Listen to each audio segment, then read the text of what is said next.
A valiant comeback effort, too little too late. Defense was awful all day long.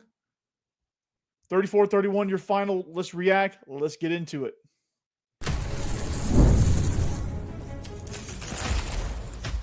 You are Locked On Vandy, your daily podcast on the Vanderbilt Commodores, part of the Locked On Podcast Network, your team every day.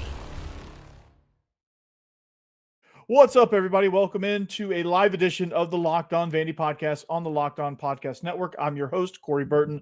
Thanks for joining. Thanks for watching. Thanks for making Locked On Vandy your first listen each and every day. I certainly appreciate you. And this live episode is brought to you by Mazda. Like our players, we sweat every detail because when you make every move count, pulling off the unexpected is only the beginning. Stay tuned later for highlights in this week's Moving the Game Forward. Mazda, move and be moved. And speaking of being moved, it was too little too late. We're going to talk about that. We're going to talk about the offense. They showed a glimmer of hope in this game. Again, too little too late in that regard. Defense was awful, got dug into a hole that was insurmountable. And hey, Arch had a really nice game. His back-to-back really good games for Arch. Maybe he's turned the corner. The final score, 34-31. So doesn't look as bad, but man, there was a lot of poor things in that game, especially early on. So let's jump right into it, because the concerning part about this is the defense was awful. There's no way to sugarcoat it. It was the tackling. The effort on the tackling was pathetic. I mean, I've never seen a game essentially won on the first play of the game ever before, and the defense just. I mean, they just were a no-show.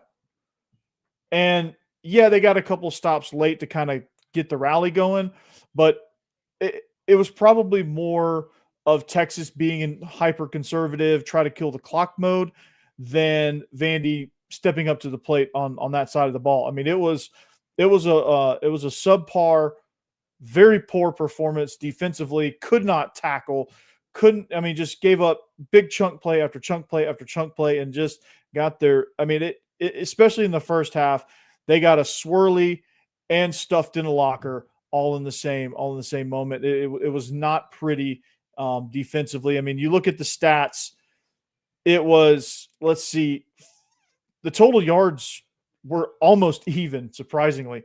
428 for Texas, 328 through the air, 100 on the ground rushing. So if you look at the stats without the context, you're like, okay, well, I mean, if you hold a team to 100 yards rushing, you should be in this game. But time of possession was even. They had big play after big play after big play offensively. Ryan Wingo, if you look at the stats, was pretty effective, especially on the first play. 2 catches, 89 yards, a touchdown. Emmett Mosley, 7 for 69, and a touchdown. Arch Manning, 25 of 33 for 328 and 3 touchdowns. At one point, right before halftime, I think, aside from the Hail Mary attempt, I think he was perfect in the first half. I felt like he was, at least. But I mean, give me your thoughts. We are live. Your comments are available. But I mean, this if the defense was just bad, I think Vanderbilt wins this game. If they were bad, which means they make like 2 stops, I think Vanderbilt wins this game. The way the offense played, I think if they were anything besides what they were, just even a little bit, I think Vanderbilt wins this game. But again, it was too little too late. They gave up too many yards, too many touchdowns, too many chunk plays. They let the crowd into it. They let the crowd intimidate them. They couldn't tackle. They couldn't do anything seemingly right. And if they were just bad, I think the offense did everything they needed to win. The offense was bad last week. And hell, my camera even gave up, right? The defense was the star of the show last week against Missouri. I think they stayed at home. I think they were still celebrating that win. I think they were still trick-or-treating. But holy cow. Like, to rip off 10 yards a touch on fast screens, you did such a beautiful job against Missouri playing the fast screens. You ran through blocks with pride. You made tackles. You didn't do that this week. And yes, the onside kick, holy cow. Yeah, I was going to get to that. The defense was the first thing on my mind because that was so atrocious and sickening and maddening that I don't even have a chance to get to the onside kick. I mean, geez, like you look like a JV football team trying to get that onside kick. I mean, we just kick it around and just nudge it out of bounds. Like that was the execution on that was poor, right? You had it right there in your grasp. You tie it up, you go in overtime, you probably get out of there with a win, right? And this is unbelievable. But yeah, Manning sliced up our secondary like Swiss cheese. And we could secondary, even when he was getting hit, even when he was under duress. And some of that was like, this is finally a 5-star playing like a 5-star in some of those cases. And yeah, you're going to get that with Texas, understandably. And I don't want to put all of this on Vandy's defense because Texas did play a hell of a game. And they did have a hell of a game plan against this defense. But again, I felt like Vanderbilt's defense was good enough to execute and stop them a little bit. Like 3 stops wins this game. And you couldn't do it.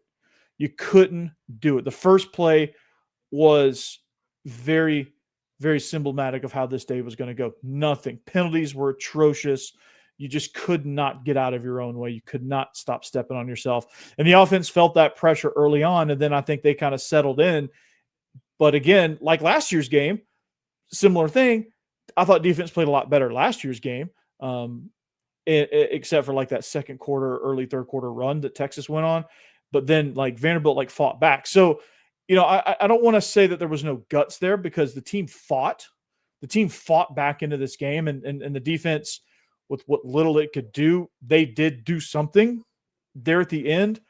Very, very minute. But there was a little glimmer of something there. There was some fight there, and I appreciate that because that game could have been 45-3 easily. And this team fought. So, like, the resolve was there. The resolve was there. It was too little too late, but the resolve was there. And Diego Pavia's last drive, that's what you want. Unfortunately, you're not going to – unfortunately, the Heisman talk is done. And, you know, I think essentially Vanderbilt now has to be perfect from this point forward to even consider college football playoff. That's still a glimmer of hope there too, but it's just a glimmer at this point. But you know, still doesn't take away from the season that Vanderbilt's having. 7-2 at this point. I don't think anybody had that on their bingo card. But I think this team again is showing me some things that I think are very important for a team that's building long term.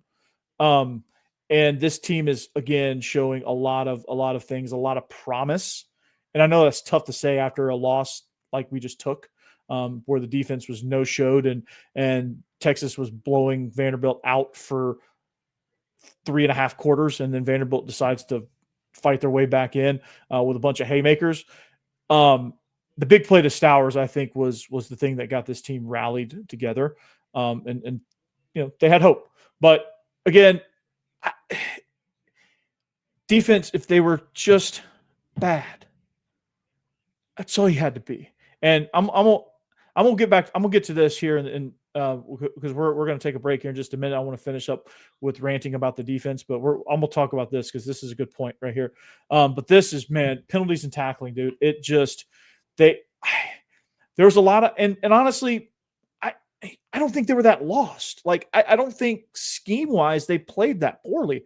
I think there was some where they couldn't get pressure on Manning, and the zones were there was just too much space there. If you nitpick it schematically, I think there was some holes. But like, I don't think we played overwhelmingly bad from a schematic point of view, but penalties and tackling were so atrocious. They were just running up and down the field. Like they would just throw a 5-yard hitch and it was 15 yards guaranteed.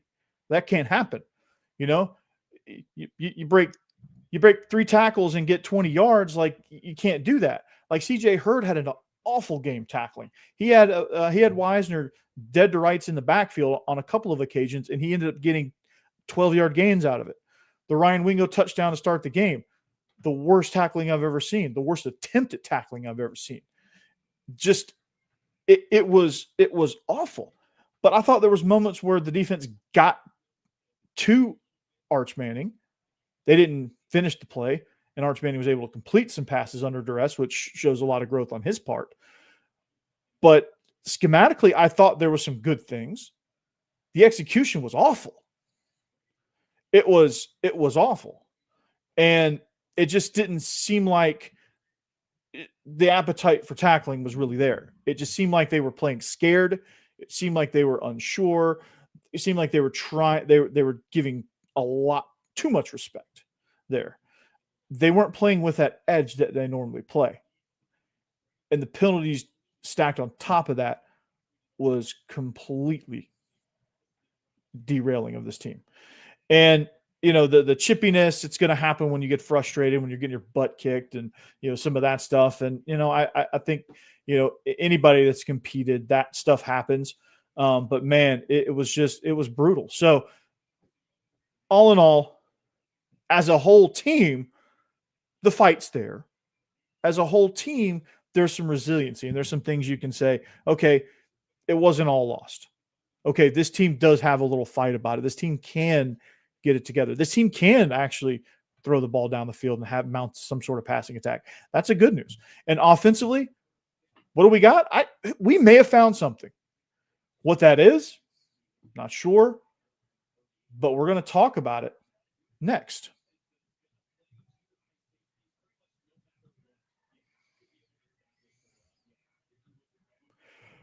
All right, but first, it's time. This episode is brought to you by Mazda's Moving the Game Forward. For those who believe it's not just about playing the game, it's about redefining it. There are moments that do more than put points on the board. They move crowds, move culture, and keep the game moving forward. So if I'm looking at a Vanderbilt player as kind of the player of the game, it's got to be Eli Stowers. He's the first 100-yard receiver of the season, 7 catches, 146 yards, and 2 touchdowns. The long of 67. He was the reason why this team stuck around and was in it. That long touchdown rallied the troops a little too late, but it got something clicking within this team, especially the offense. And that is something that I don't think can be overlooked, but it's something that, when you're looking for just something to hang on after a game like that, that's something you can say, okay, well, maybe this team does have a little bit of something about them. So that moment, that little ray of hope and fight will hopefully spark the team going forward and help this team grow. So when you follow what moves you, the unexpected is only the beginning. And just like there's more to every highlight, there's more to a Mazda vehicle. Mazda, move and be moved.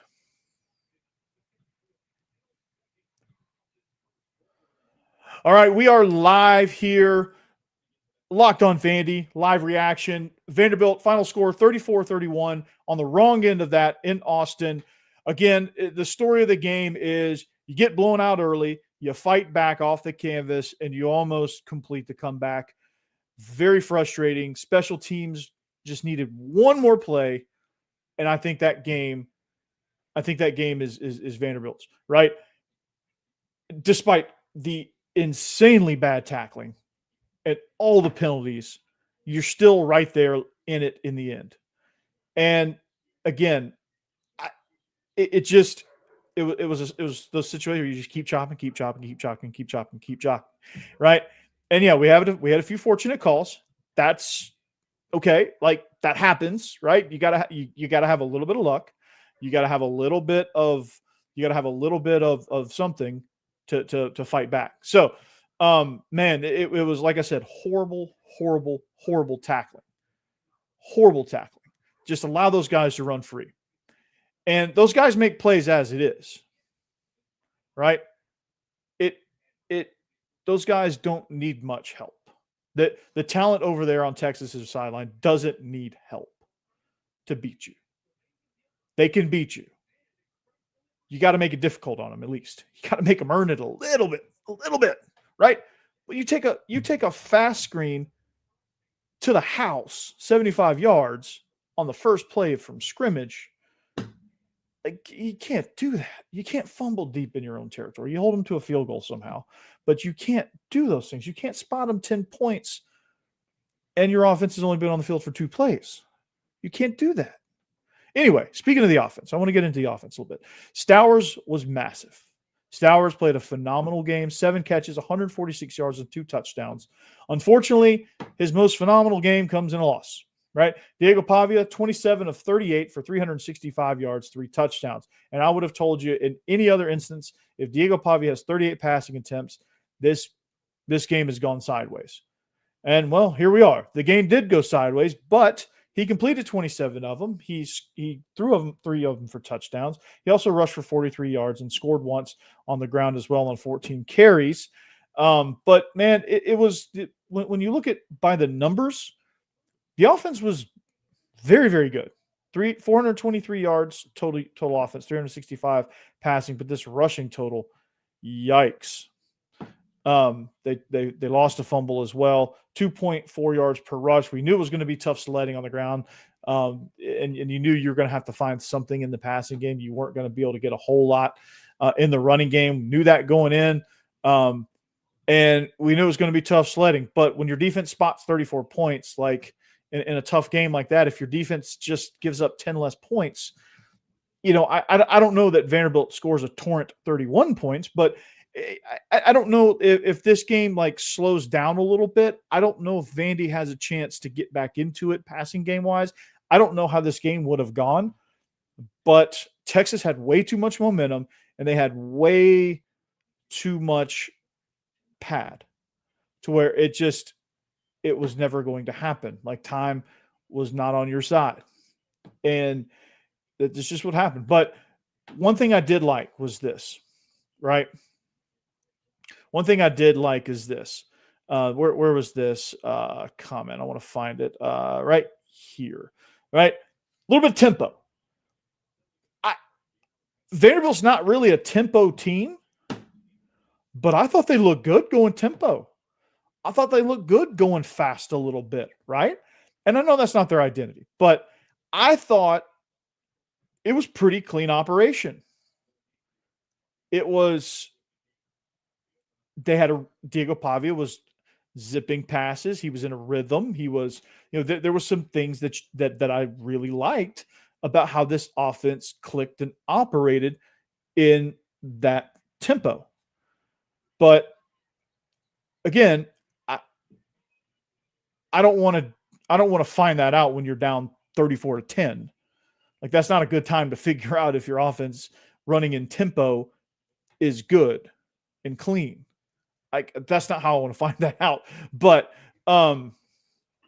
it's if you got to look at something to walk out of here and go, okay, we've got something there. I think being able to control the tempo of the game, I think Vanderbilt being able to go fast when it wants to, I think that could be something down the stretch in these last 3 games. I think that can be something that could potentially make this offense click even more, right? And the fact that Diego Pavia was able to connect on so many passes, he was under duress all day long. Texas's defensive front played outstandingly. And I always thought they would. Where I thought this game was heading was, I wasn't sure, honestly, with Arch Manning coming back off a concussion, A, if he was going to play at all, and B, how effective was he going to be? Because, sometimes when you come off of injuries like that, the confidence, especially the immediate next game, wanes a little bit. And I wasn't sure how that was going to happen with him. Obviously, he came out firing on all cylinders. This team came out firing all cylinders. It was their first home game since September. So they were fired up, and we knew that was probably going to happen, right? And I said, as one of my keys, don't let the environment beat you. Don't let this crowd get into the game, because once they do, it's going to be a long, long game. And that was one of my keys. That didn't happen, right? If you look at my keys to success, right? And this, like I said, this offense I thought played really, really well, just not well enough consistently throughout the game. I think if they would have, again, just had a little bit more success in the first half, I think if they just don't fumble right there, maybe that is something like scoring on the first play, probably 9.5 times out of 10 doesn't result in what just happened. Today was like that 0.5 kicked in, where that play just kind of defined the game. Like, defense is going to be awful, right? And that's just kind of what defined the game. But let's look at the keys. Let's review these, okay? Offense, running will be tough. Patience will pay off. You have to find something in the pass game. I do think they found something, just that something was discovered too late. It was discovered too late. But there was something there. All right, let's review the key on defense. All right, regardless of who plays quarterback, force Texas to be one-dimensional. Trey Weiser and C.J. Baxter cannot get going, which if you look at the stats, 100 yards rushing isn't great, but they were just good enough, and Vanderbilt couldn't tackle, so it didn't really matter. It didn't really matter. It's there. And then the last key, if we're evaluating the keys, very tough road environment, so managing emotions early, making sure the crowd is out of it is key. This is an obvious one. The crowd was never out of it. You never gave them a reason to be out of it. So that is probably why you're sitting there, talking about a 34-31 loss when it really wasn't that close all the time. So it's frustrating, right? It's frustrating, and the defense could have, made 2 more stops, and maybe that changes the course of the game. Maybe it doesn't, But I think you would, conventional wisdom of how Vanderbilt plays, like if the defense shows up like on 2 of those, and the offense can get going, maybe it's a different game. Maybe it's not. But we couldn't tackle. Texas came out firing all cylinders, which you knew. That's just kind of how it went. So we're gonna wrap this up. Before we go to break, disregarded Texas from the beginning. I didn't disregard Texas from the beginning at all. The quarterback situation was a red flag. This week, if you're being honest, that was something that everyone was concerned with. Like, how was, Texas fans were probably concerned with that. Like, what are we going to do at quarterback? How's our, we have a it's either a backup or somebody coming off a concussion, right? But yeah, Tennessee, that becomes a very, very important road game now. But that'll be right on down the pike. So we're gonna wrap up here just a minute. We're gonna talk about too little, too late at the end. What's next? How does this team regroup? All that stuff. We'll talk about it next. But first, this episode is also brought to you by DoorDash. Yeah, it's almost the weekend. Time to look back, crown this week's MVP on Who Delivered, powered by DoorDash. Just like you can win every Saturday with DoorDash Streak, saving you more every time you order. These players delivered when it mattered most. Let's break it down. For Vanderbilt, now if I was saying Texas, I would say Arch Manning had a really nice game. But I would give him some credit there. But it's a Vanderbilt podcast, so for Vanderbilt, Eli Stowers delivered in a big way.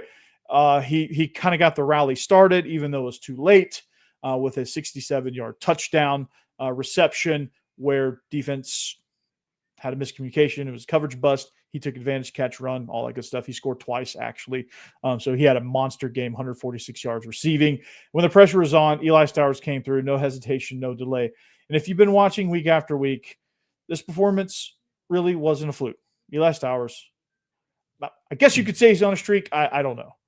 It's tough to say that after a loss, but this is the script here for this ad read. And just like Eli Stowers delivered for Vanderbilt, DoorDash delivers your Saturdays. With DoorDash Streaks, you save every Saturday you order. So stack it up all season. You could save up to $250, including $100 in DoorDash credits. Order this Saturday. Keep the streak alive. Fuel your game day only with DoorDash. Terms apply. Promo period through 11/18. And DoorDash, it's where it's at. And even my camera keeps quitting on me. My camera is related to Vanderbilt's tackling, if you guys notice. All right, FanDuel. This episode is also brought to you by FanDuel. The NBA is back, and there's no better place to get in on the action than FanDuel, the official sports betting partner of the NBA. Even if you missed the start of the game or want to ride a hot hand like betting live, that's the way to go. That's my favorite way to bet. They have live bets on everything.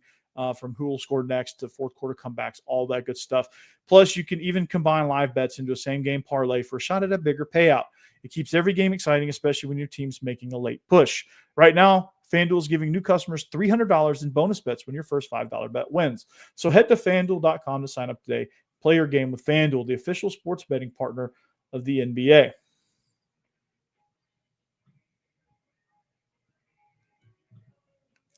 Even my camera is not making plays today. My camera is emblematic of Vanderbilt's tackling ability, right? And this is what's frustrating.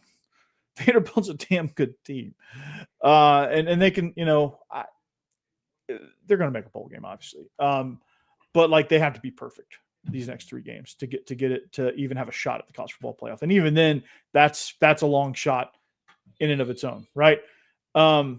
Yeah, if we lose 3, there's no chance. Anyone that has 3 losses, with as competitive as it is at the top right now, it's not happening. So Tennessee's a must win.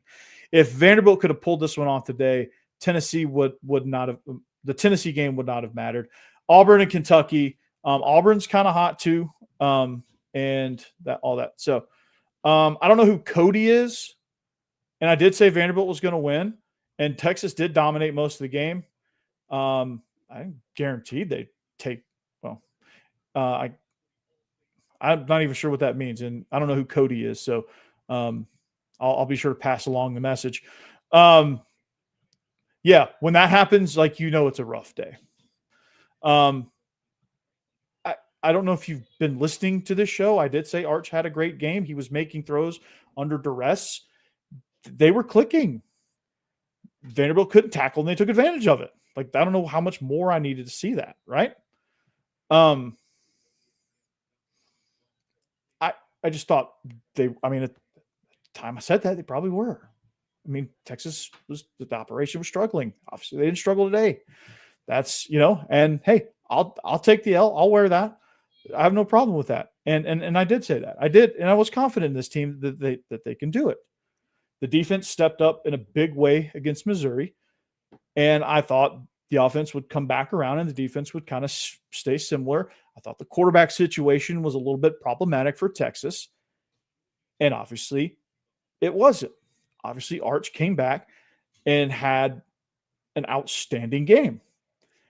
And Arch was playing like a five-star quarterback, right? And so it's yeah. And yeah, no. What I meant, I don't know if you understood what I was saying, Seth, and I may have said it poorly, but yeah, 9-3 is not getting in, right? But like Auburn, Kentucky, Tennessee, you got to win all 3 of those. Yeah. Every week, make statements that Pavia is winning the Heisman. You're going to the playoffs. Once you lose, you backpack and stand on it. Well, I backtrack. What am I backtracking about? I'm reacting to the game, right? I was still confident they were going to make the playoff. If they still went out, it just is a lot tougher. I am standing on it right now. I am absolutely standing on it. Kicked our butts. I'm not backtracking. That's what happened. That is what happened. You kicked our butts. When I went through the keys to the game, this is what I said had to happen for a win. I was confident that they were going to find something in the passing game, and that something was going to be Eli Stowers. That's what I was confident in. I was confident that if they could play like they did against Missouri defensively and make it tough on Texas, they could kind of control the ball a little bit and they could win. That's what I was saying the whole time, right? The whole time. So, how many Texas games have you watched? Well, watched the Florida game. I watched a decent chunk of the Mississippi State game. I knew it was talent-wise, it was good, but the offense was clunky. So anyway, that's yeah. So anyway, it's one of those games where it's frustrating, but there's something that you can take away from it, and there's always something that you can. So I've always thought Texas was talented enough to do it. They weren't playing it consistently. And what I said on Brad's show, what I said when I crossed over with Brad, was essentially what I've been saying all week. Is the main thing I was standing on was, hey, the main reason was, hey, this quarterback situation is just unclear. And for that reason alone, I think that gives Vanderbilt an edge, right? And that's exactly what it was. And Arch Manning said, you know what? Hey, I'm here. You figured it out. And that's where it is. So, good game, Texas. I can't take anything away from you. Vanderbilt's defense, tackling was poor. Penalties were awful. Schematically, I thought there was some good play there. But Texas made all the plays when it mattered. Vandy dug a hole, or Texas dug them into a hole, I guess. I don't know how you say that, but Texas dug them into a hole. Vanderbilt couldn't recover, and here we are. 34-31 is your final. A lot of fight, a lot of resolve, but this is just kind of where we're at. And again, you can't play like that in that environment and expect you're gonna come out victorious, and they didn't. So, is Vanderbilt going to make the playoffs? Well, they have to be perfect down the stretch to do so. Up next is Auburn. They're going to have to play. They're going to play extremely clean to win that game. They're going to play extremely clean to beat Kentucky. They're going to play out of their minds on the road at Tennessee for a chance at the playoffs. So that took a hit. Pavia's Heisman campaign. Well, I'm pretty confident now that we can say it's a wrap on that, unless I don't know, barring a miracle. It's going to be real tough for him to be in the conversation now after that. So that being said, thanks for listening. Thanks for watching. Until next time, on the next episode, it's going to be kind of a upon further review type situation, break down what we saw, break down what you can move forward with against Auburn and how you can do that. So thanks for watching. Thanks for listening. Like, subscribe, all that stuff. And until next time, anchor down. Peace.